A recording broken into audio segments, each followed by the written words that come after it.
"Step out of the car," Officer Daniel Mercer said, his voice sharp enough to cut through the quiet like broken glass. And in that single moment, the warm leather interior of Marcus Reed's black sedan felt smaller than it had a second before.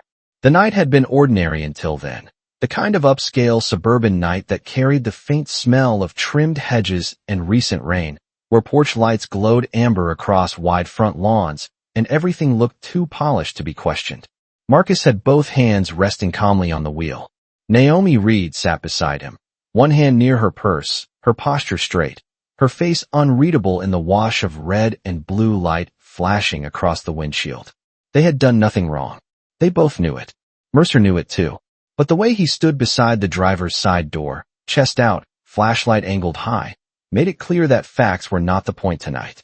"License and registration," he snapped, then let his eyes drift over Marcus's tailored jacket, Naomi's gold earrings, the polished dashboard, the watch on Marcus's wrist, and the expression that crossed his face was not curiosity. It was contempt, the kind that arrived before a single answer had been given. Marcus reached slowly for his wallet, every motion measured, every breath controlled, because men like Daniel Mercer did not just look at a black man in a nice car and see a driver. They saw a challenge to whatever story they had already written in their heads. Naomi turned slightly toward the window, her reflection layered against the strobing lights outside, and said in a low, steady voice, "Officer, is there a reason we were pulled over?" Mercer ignored the question the way some people ignore a truth they don't want to hear. He swept the beam across the cabin again, lingering too long, like he was searching for evidence that the life in front of him could not possibly belong to the people sitting inside it. "This neighborhood reports suspicious vehicles," he said at last. And this one stood out. The words hung there, thin and ugly. Suspicious. Stood out. Marcus felt the air change, that old familiar shift from inconvenience to insult, from routine to ritual. Naomi did not blink.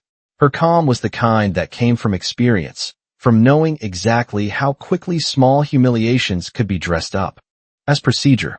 Outside, the cruiser's engine hummed under the flashing lights, and somewhere farther down the block a sprinkler clicked in a slow rhythm across fresh grass, absurdly peaceful against the tension gathering at the curb.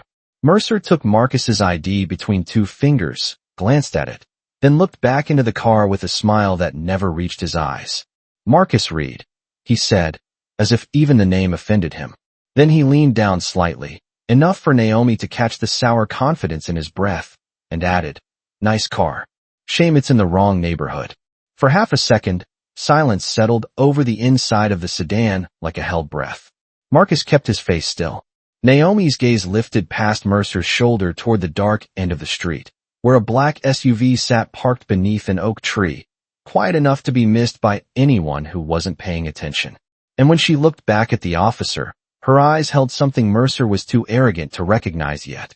Not fear, not anger, just the cold patience of someone watching another person walk straight toward a door they had no idea they should never have opened. Mercer straightened and took one slow step back from the driver's side window, but the pressure he brought with him did not ease. It only spread, thin and cold, into the night air around the car. Marcus could hear the faint crackle from the officer's radio and the soft ticking of the turn signal still blinking on the dash, forgotten now, a small mechanical pulse inside a moment that no longer felt routine. He kept both hands where they could be seen, fingers relaxed on the steering wheel, shoulders level, every inch of him controlled by practice. Beside him, Naomi sat very still, but stillness on her did not read like surrender. It read like discipline.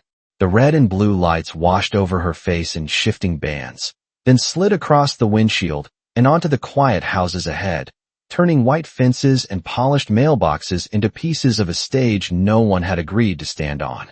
"Do not reach for anything unless I tell you to," Mercer said, glancing from Marcus to Naomi as if he expected either one of them to prove some private theory of his. Marcus had heard that tone before. It was the tone of a man who needed his suspicion to be true. "Officer," Marcus said, calm enough that it almost seemed to slow the air between them. "My registration is in the center console. I am letting you know before I move." Mercer did not answer right away. He let the silence sit there on purpose, using it the way other men used volume. Then he gave a quick nod that was less permission than performance. Marcus opened the console carefully and handed over the documents. Mercer looked at them, then looked back at Marcus again, taking in the pressed shirt, the clean shave, the expensive watch, the quiet confidence, and somehow seeming irritated by all of it. Naomi watched him with a level gaze. Up close, Mercer was exactly the kind of officer she had learned to read fast, the kind who confused power with character and procedure with personal license. His uniform was neat, his badge caught the light, his duty belt sat perfectly arranged, and yet nothing about him felt professional. Everything about him felt personal. "Where are you coming from tonight?" he asked. Marcus answered without hesitation. "Dinner in Arlington." "And where are you headed?" "Home." Mercer's eyes narrowed slightly, then drifted toward Naomi. "And you live around here too?" The way he said "too" landed with more meaning than the word itself. Naomi folded her hands in her lap. "Yes," she said. "Just that. No apology in it. No explanation." Somewhere across the street, a porch light flicked on behind a curtain, and a figure paused inside a front window, drawn by the patrol lights and the shape of tension at the curb. The neighborhood was waking up around them in quiet, careful ways. Not enough to interrupt, only enough to witness. Mercer shifted his weight and shined his flashlight toward the rear seat, then toward the floorboards, then through the back window, searching with exaggerated attention. "You two in a hurry tonight?" he asked. Marcus knew better than to match tone with tone. "No, sir." Mercer's mouth tightened at the word sir, as if courtesy denied him the friction he wanted. Naomi could feel it too, that strange irritation some people carried when they could not provoke the version of you they had already decided to meet. She turned her head just slightly and caught the dark outline of the SUV again at the far end of the block, nearly invisible beneath the oak branches. Still there, still waiting. Her pulse stayed even, but her mind sharpened. Timing mattered now. Every unnecessary minute here carried weight Mercer could not begin to understand. "Step out of the vehicle, Mr. Reed," he said finally. The sentence dropped with the crisp confidence of someone who believed the badge on his chest made all questions disappear. Marcus looked at him for one measured beat, then unfastened his seat belt. The click sounded louder than it should have. Naomi placed one hand lightly on her purse, then let it rest there. Mercer noticed immediately. "Leave your hands where I can see them, ma'am." Naomi met his eyes. "My hands are visible, officer." For the first time, something flashed across his face that was not just suspicion. It was annoyance that she had not lowered her gaze. He took a half step closer to her side of the car and angled the flashlight toward her, not enough to blind, just enough to intrude. "You seem very calm for someone getting pulled over in the middle of the night." Naomi almost smiled, but there was no warmth in it. "You would be surprised what people learn to stay calm through." Mercer stared at her, not yet understanding the depth inside that answer, not yet realizing that the man by the driver's door and the woman in the passenger seat were not trapped in his moment. He was the one stepping deeper into theirs.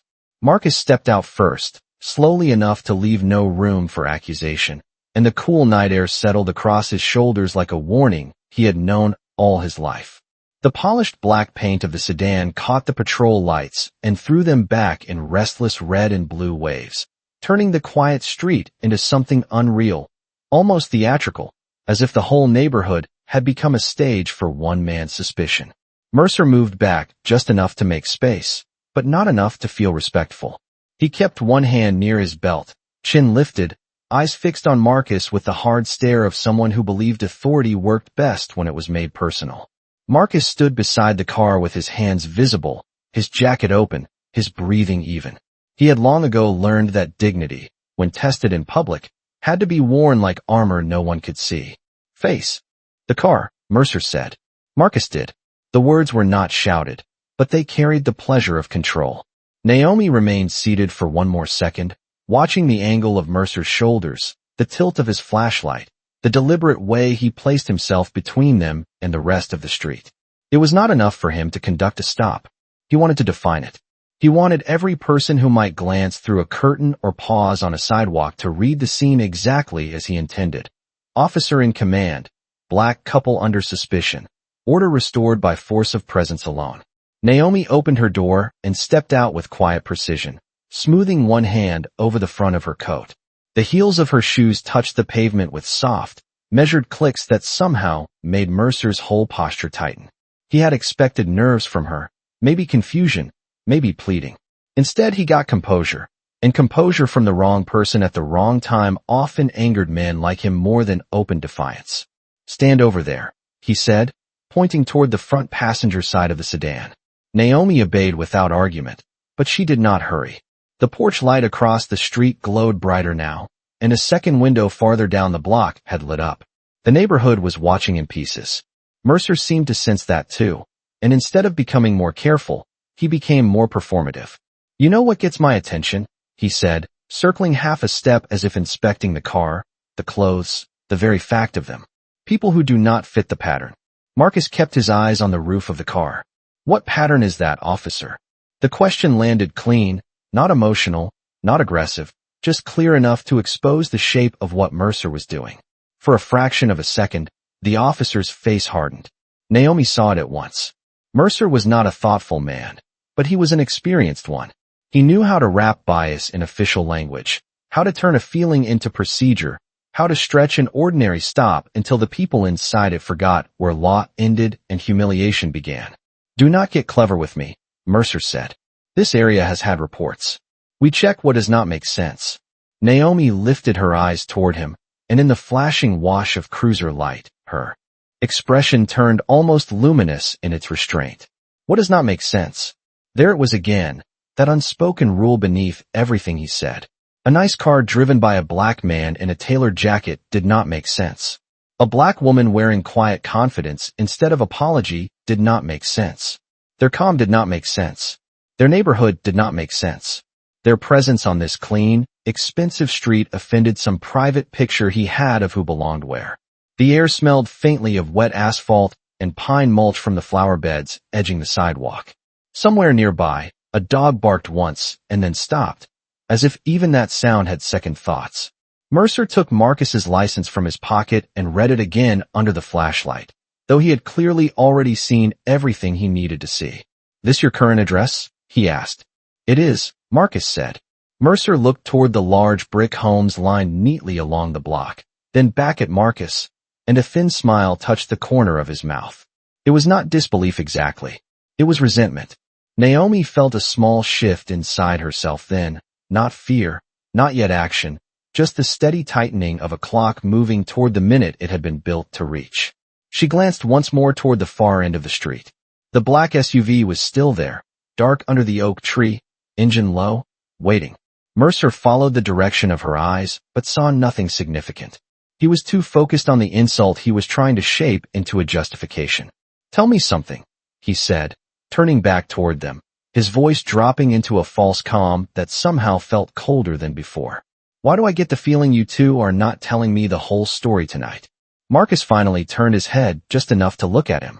His face remained composed, but there was something in his eyes now that Mercer, in all his confidence, failed to read. It was not panic. It was not even anger. It was the patience of a man who knew this stop had already gone further than the officer would be able to walk back from when the truth arrived. Mercer let the silence drag for a second after Marcus spoke, as if he believed enough pressure could make a lie appear where there was none. The cruiser lights kept turning across the block in slow, relentless color, washing over trimmed hedges, stone walkways, and the glossy surface of the sedan until everything on that street seemed caught inside his version of the night. Marcus remained where he was, hands visible, shoulders steady, looking like a man who understood exactly how quickly an ordinary moment could be bent into something else when the wrong person held the flashlight. Naomi stood near the passenger side, one hand resting loosely at her coat seam, her posture elegant and controlled, the kind of control that did not come from comfort, but from years of learning how to survive other people's assumptions without letting them touch the core of who you were. Mercer looked between them again, and this time his eyes narrowed not because he had found anything suspicious, but because he had not. No smell of alcohol, no conflicting story, no panic, no sloppy excuse, no visible fear. It irritated him in ways he could not have explained even to himself. He needed disorder, and all he had in front of him was poise.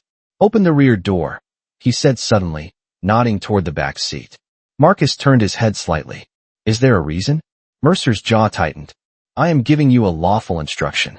Marcus held his gaze for one measured beat, then reached for the handle and opened the rear door. The inside of the car was immaculate. No clutter, no trash, no sign of the chaos Mercer seemed almost hungry to uncover. A folded coat lay across one side of the seat. A slim document envelope rested on the other. Mercer swept his flashlight across both, then into the floorboard, then up toward the rear window, making a show of inspection with the exaggerated patience of a man determined to justify the time he had already spent. "What is in the envelope?" he asked. Naomi answered before Marcus could. "Work papers." Mercer looked over at her. "I was not asking you." Naomi did not lower her eyes. "You asked what it was." I answered. The words were calm, but calm did not soften them.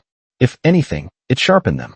Mercer took a step toward her, not enough to be physical, just enough to invade the space around her with the familiar arrogance of someone who believed proximity alone could count as intimidation. "Then let me make this easier," he said. "Tonight, you answer when I tell you to answer."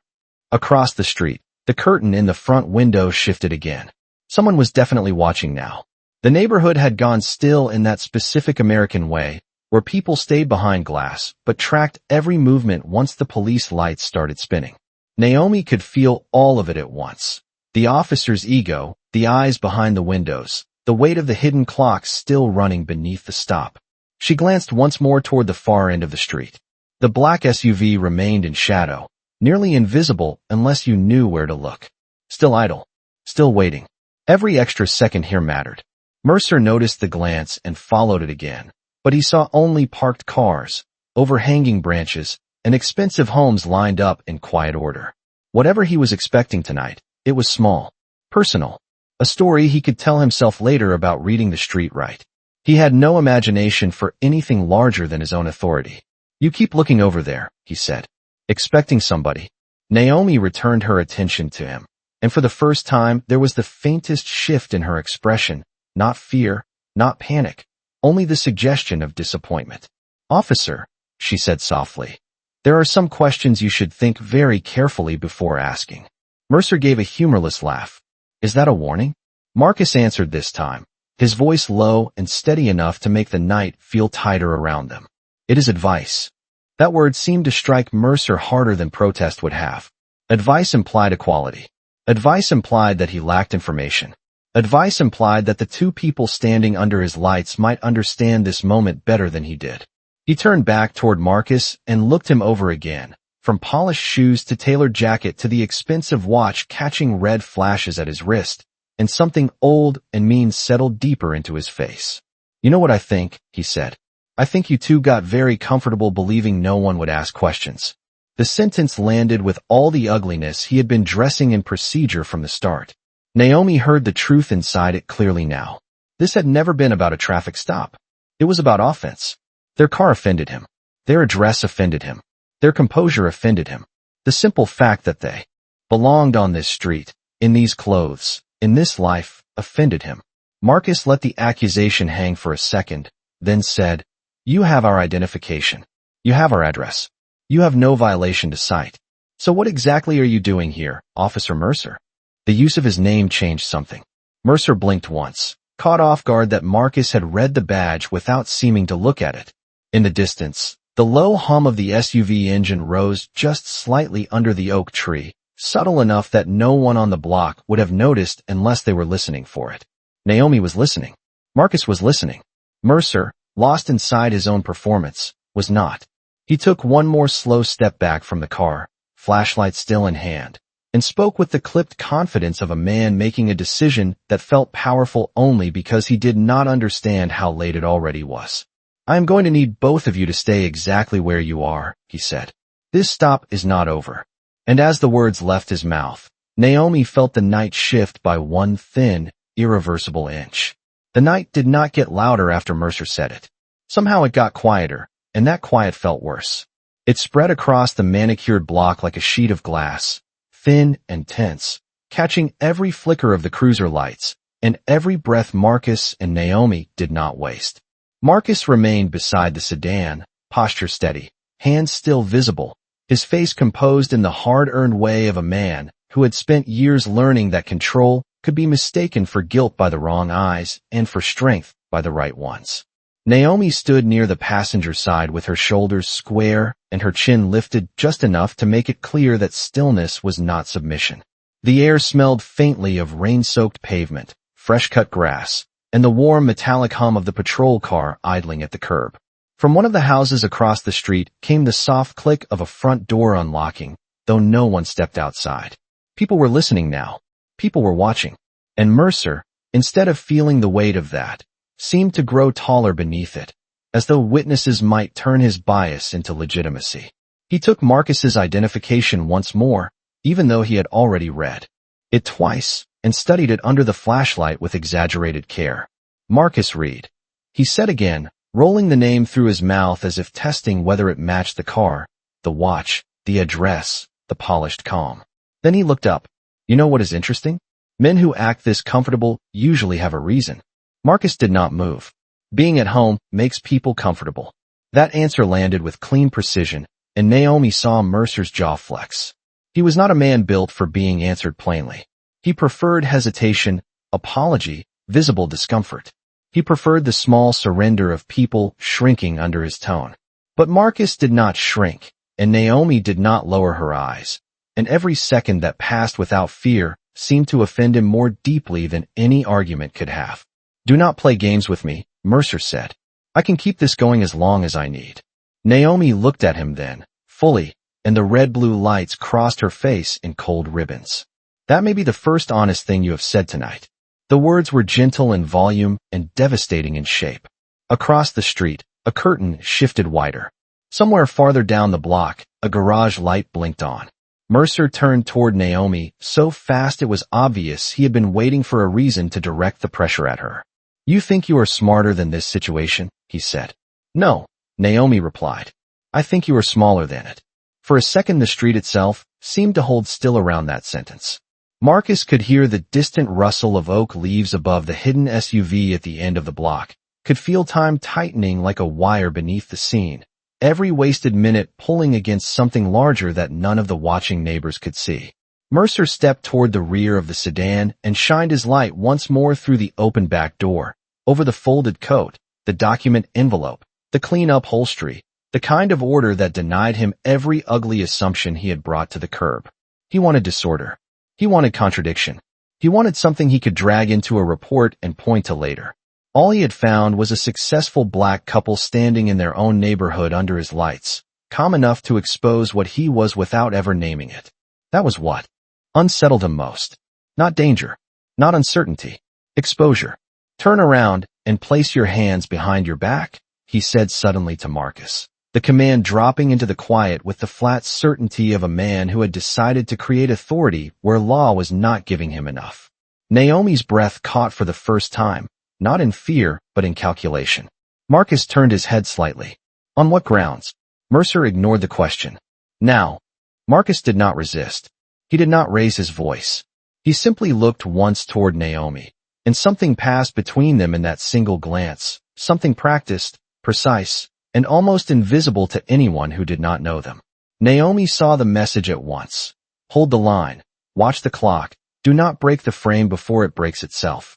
She kept her hands visible and her expression calm, though her pulse had sharpened into something bright and exact. The black SUV at the end of the street was still there, engine low, presence hidden in shadow. Still waiting. Still close enough to matter.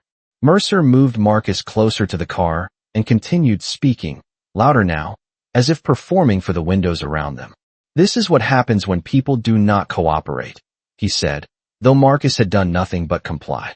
Naomi heard the lie form in real time, heard how easily men like Mercer turned tone into narrative, delay into suspicion, dignity into attitude. The neighbors behind glass could not know the truth yet. All they could see was a uniform, a black man beside a luxury sedan, a black woman standing rigid under flashing lights, and a street that would remember this image long after the sound was gone. Naomi lifted her eyes toward Mercer, and when she spoke, her voice was low enough to force him to listen. Officer, she said, you need to think very carefully about what comes next. Mercer gave a short laugh, but it came out thinner than before. What comes next is whatever I say it is. Naomi looked past him, Over his shoulder, beyond the spill of patrol lights to the dark oak tree and the SUV resting under it, like a held breath. Then she brought her gaze back to him, and there was something in her face now that had not been there before, not anger, not fear, but certainty, so complete it felt almost merciful. "No," she said softly. "What comes next is what you have already set in motion." For the first time since the cruiser lights had painted the street in restless color, everything seemed to pause. Not because the danger had passed, and not because Mercer had suddenly found wisdom, but because some moments arrive with a silence so complete they feel like the night itself is waiting to see who will understand it first. Marcus stood beside the sedan without struggling against the shape of the scene being forced around him. His face remained calm, his breathing slow, his shoulders level beneath the cold wash of red and blue. Naomi watched him from across the hood, and in the reflection on the polished black paint she could see all three of them at once. Marcus steady, Mercer rigid with borrowed certainty, and herself standing in the narrow strip between humiliation and revelation, where one wrong word could break timing that had taken weeks to build. The air had cooled a few degrees since the stop began. Moisture clung faintly to the pavement. The scent of wet leaves drifted down from the oak branches at the far end of the block, where the black SUV still sat in shadow like a secret holding its breath. Across the street, behind glowing windows and half-shifted curtains, neighbors remained invisible but present, the kind of quiet American audience that does not step in, only remembers.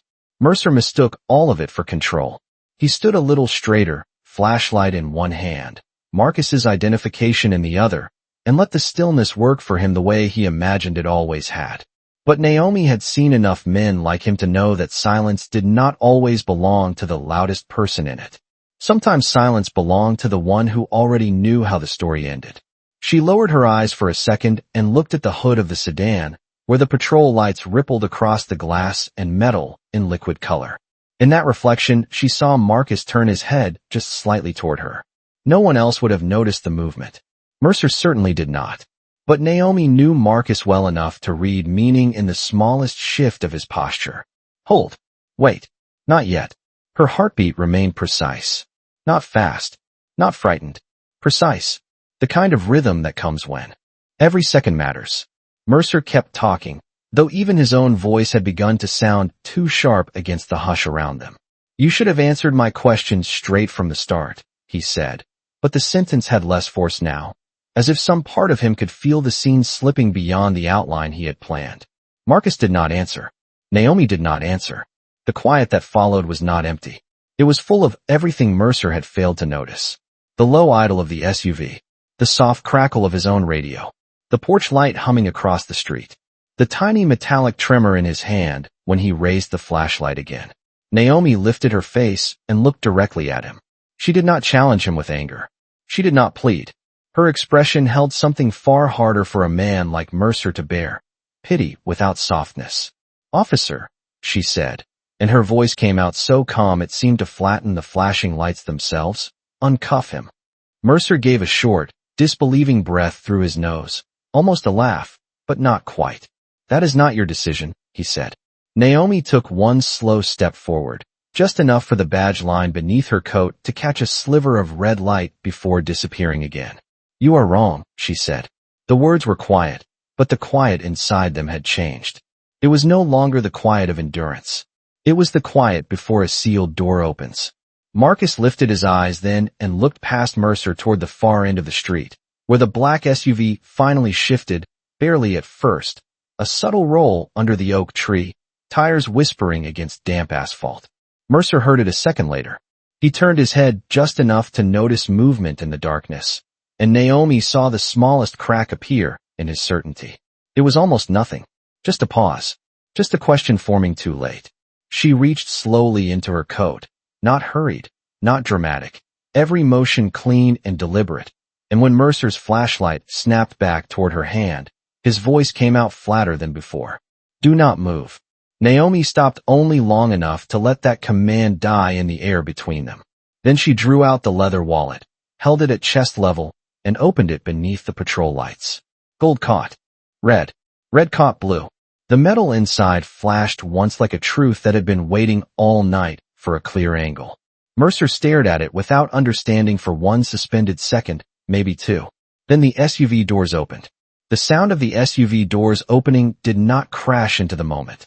It slid into it, precise and controlled, like the next move in a sequence that had already been decided long before Officer Mercer ever switched on his lights.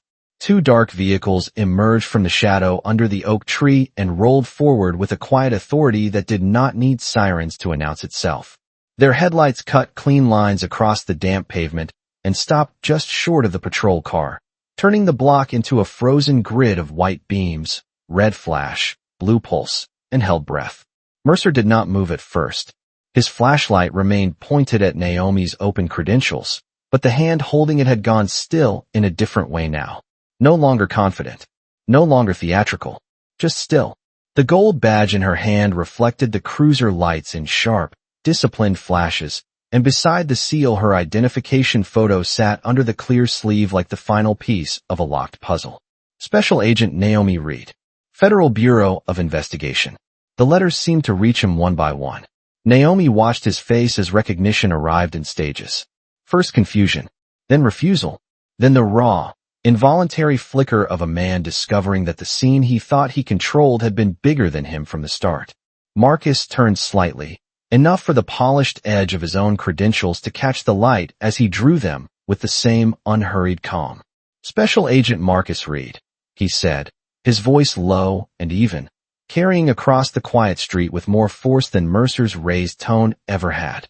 You have interrupted an active federal operation. For one suspended second, no one on the block seemed to breathe. Behind the curtains across the street, silhouettes sharpened. Porch lights glowed harder. The neighbors who had watched a black couple held under patrol lights now stared at a different picture, one rearranging itself in real time under the same red and blue glare. Mercer's mouth opened slightly, but no words came. The man who had spent the last several minutes filling the air with instructions, assumptions, and polished contempt now stood inside a silence he could not command. The back doors of the SUV opened, and three agents stepped out in dark jackets marked with pale letters that caught the headlights. They moved quickly, but without panic, the kind of movement built on training instead of emotion. One of them, tall, gray-eyed, composed, came straight toward Naomi and Marcus without even glancing at Mercer until the last possible second. Status, she said. Naomi never took her eyes off the officer.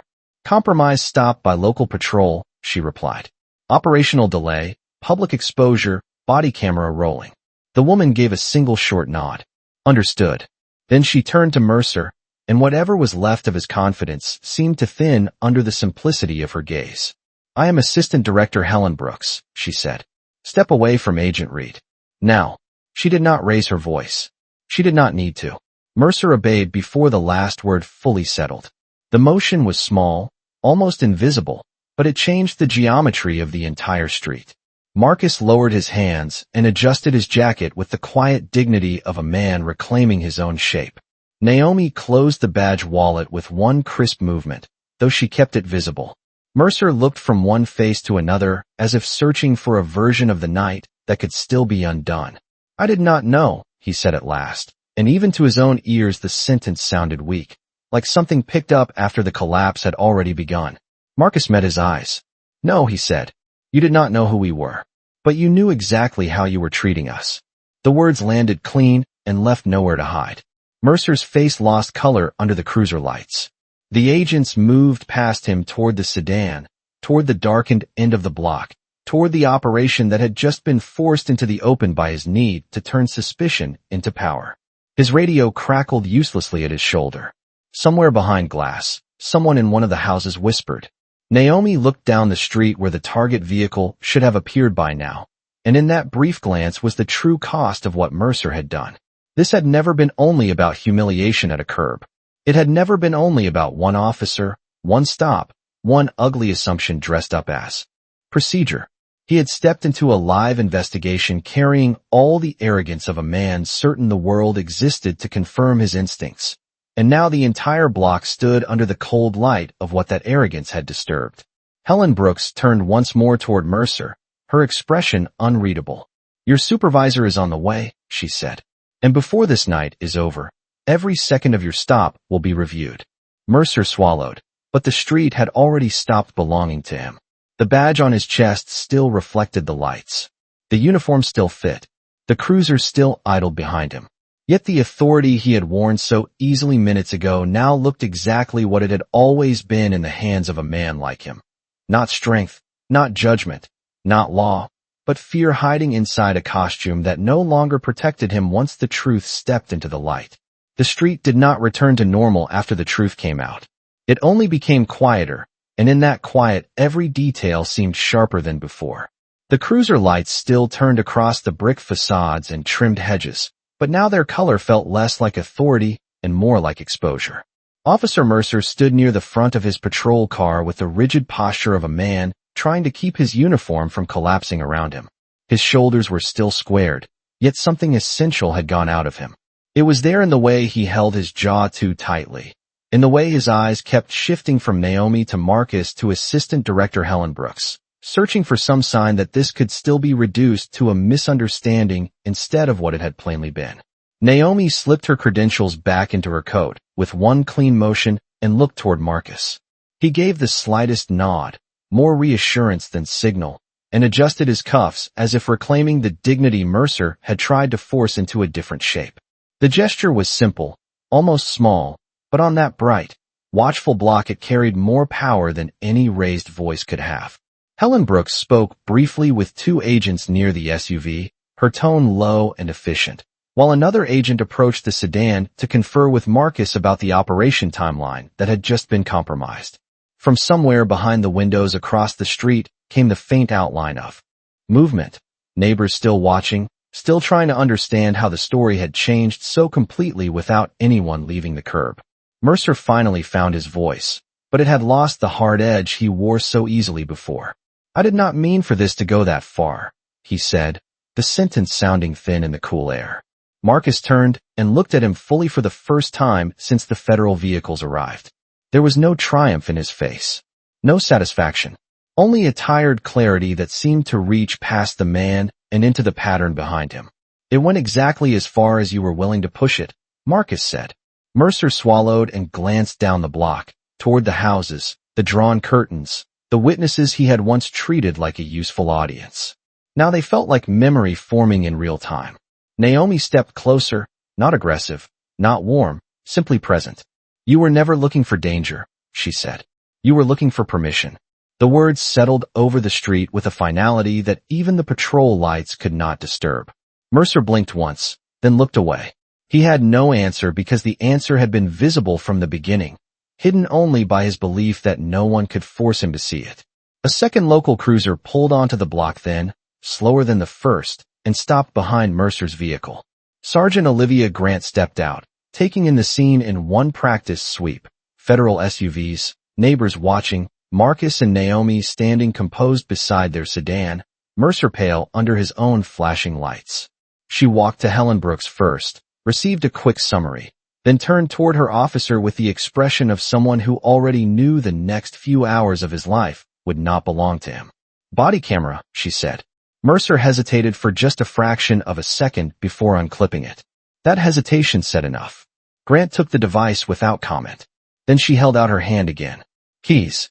The single word seemed to strike him harder than any accusation. Mercer stared at her, as if he had not heard correctly. Grant did not repeat herself. At last he placed the cruiser keys in her palm, and the tiny metal sound they made felt louder than the patrol radio, louder than the idling engines, louder than the whole wounded performance of the night. Naomi watched his face as the truth finally reached the place rank and routine could no longer protect. This was not public embarrassment. It was consequence. It was the first real boundary he had met all evening. And still, even then, neither she nor Marcus humiliated him. They did not crowd him with speeches. They did not use their revelation as a weapon. They stood in restraint, which made the contrast between them and him almost unbearable in its clarity. Helen Brooks stepped forward and addressed Sergeant Grant with the calm precision of someone documenting facts that would not bend later. "We will need the full stop footage, dispatch log, and Officer Mercer's written report before end of shift," she said. "My office will also notify Internal Affairs and the United States Attorney Liaison due to operational interference." Grant nodded once. Understood. Mercer closed his eyes briefly, only for a second, but it was enough. The man who had started the stop with a flashlight and a smirk now looked like someone hearing the structure of his own certainty come apart beam by beam. Marcus glanced toward Naomi, then toward the dark end of the block where the compromised operation had disappeared into the night beyond this street. There was disappointment there, yes, but not defeat. Just the sober understanding that damage done by prejudice never stays small. It spills. It delays. It costs.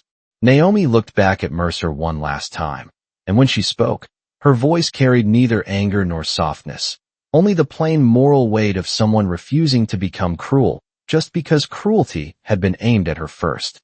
You still had choices, she said. Every minute of this, you had choices. Mercer lowered his head, not dramatically, not even fully, just enough for the gesture to reveal what his voice had failed to. By then the lights from neighboring homes had begun to dim, curtains easing back into place, the block absorbing the scene into memory. But the silence they left behind was different now. It no longer belonged to fear. It belonged to judgment. By the time the last of the neighbors let their curtains fall back into place, the street had begun to look ordinary again. But it was the kind of ordinary that comes only after something has been exposed and cannot be hidden the same way again. The patrol lights still turned in slow circles across the pavement, but their rhythm had lost its power. They no longer seemed to command the block. They only revealed it. Sergeant Olivia Grant stood near the front of Mercer's cruiser, speaking quietly with Assistant Director Helen Brooks, while another agent collected the final details needed to document the stop. The engines idled low. The damp night air carried the smell of wet grass, cooling brick, and the faint electrical heat from the light bar, still flashing red and blue against the polished hood of the sedan. Marcus stood beside the car with one hand resting lightly near the roof, his shoulders finally easing as the scene settled into paperwork, jurisdiction, and consequence. Naomi stood a few feet away, coat buttoned, posture calm, her face touched by alternating color that made her look almost carved from light and restraint. She did not look triumphant. She looked tired in the deep, honest way people look when they have seen one more version of something they have survived too many times before. Mercer remained near the curb, no longer issuing commands, no longer filling silence with certainty. Without the performance of authority around him, he seemed smaller than the uniform he wore, as if the night itself had stripped away something false and left only the man beneath it. He watched Marcus and Naomi once, then looked away, unable to hold their gaze for more than a second. Grant approached him, spoke in a voice too low for the block to hear, and when she was done, Mercer gave one short nod that looked less like agreement than impact finally reaching the body. He removed his badge and placed it in her hand. The movement was simple, metal against palm, a transfer no louder than breath. But on that quiet street, it carried the weight of an ending. Naomi saw Marcus notice it too. He did not smile. He only opened the passenger door for her with the same gentle, unhurried courtesy he had shown before any lights had flashed at all. That gesture, more than anything else, seemed to divide the night cleanly in two. On one side was humiliation, suspicion, the old instinct to measure black lives by whether they looked expensive enough to be doubted. On the other side was dignity untouched, still standing, still choosing calm over spectacle. Naomi paused before getting into the car and looked back once more at Mercer. The red and blue reflection slid across his face and then away, leaving him in the soft yellow spill from a porch light across the street. For the first time all night, he looked less like a threat than a warning. Not because he had changed in an instant, and not because consequences automatically create wisdom, but because the costume of certainty had finally been forced open long enough for everyone to see what had been inside it. You should remember this feeling, Naomi said quietly. Mercer lifted his eyes. She did not speak with cruelty. She did not need to. Not because you were embarrassed, she continued, but because for one moment, you were made to stand inside the harm you tried to call procedure. He said nothing. There was nothing left that would not sound smaller than the truth already surrounding him. Marcus closed Naomi's door gently and walked around to the driver's side. Before getting in, he looked down the block where the hidden SUV had first waited under the oak tree. The operation had been delayed. Leads had shifted. Reports would be written before dawn. The work was not over. It almost never was. But as he slid behind the wheel, there was still something steady in him, something untouched by the ugliness of the stop, because it had been built long before tonight and would outlast it. Helen Brooks stepped up to Naomi's window as the engine started and gave a short nod. "We will take it from here," she said. Naomi returned the nod. No extra words. No speech. None were needed. Marcus pulled away slowly, tires whispering over damp asphalt, the sedan moving past the patrol cars, past the oak tree, past the row of expensive homes that had watched one story begin and another one end on the same stretch of road. In the side mirror, the flashing lights grew smaller and smaller until they looked less like authority than a wound closing from a distance. Ahead of them, the street opened into darkness, clean and deep and waiting. Naomi leaned her head back for a moment and let out one slow breath. Marcus kept his eyes on the road. Between them sat the quiet that belongs only to people who know exactly what the world tried to make of them and chose, once again, not to become smaller in response. Outside, the last of the rainwater glimmered under the street lamps like scattered silver. Inside the car, neither of them spoke. They did not need to. The night said enough. And somewhere behind them, on a quiet block lined with brick homes and perfect lawns, a man who had once believed power was his to define stood under fading lights and finally learned what it sounded like when justice arrived without raising its voice.